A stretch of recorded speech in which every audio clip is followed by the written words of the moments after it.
وعلیکم ورحمۃ اللہ وبرکاتہ۔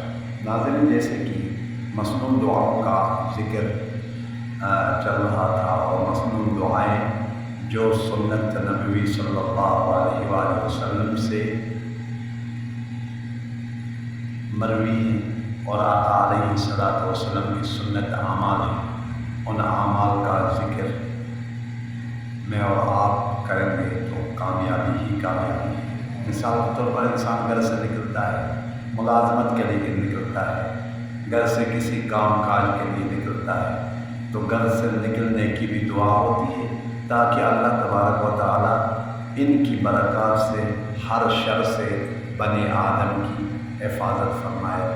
تو گھر سے نکلنے سے پہلے کیا پڑھیں گے؟ بسم اللہ توکلت علی اللہ لا حول ولا قوت الا باللہ۔ پھر دیکھیں، بسم اللہ توکلت علی اللہ لا حول ولا قوت الا باللہ۔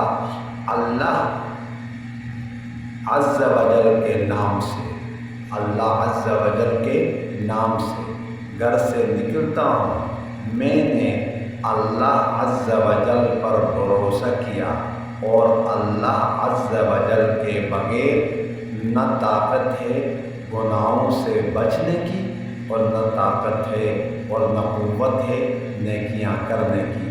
اللہ تبارک و تعالیٰ تمام چیزوں کی حفاظت فرمائے۔ اللہ امت مسلمہ کے حال رحم فرمائے۔ والسلام علیکم ورحمۃ اللہ وبرکاتہ۔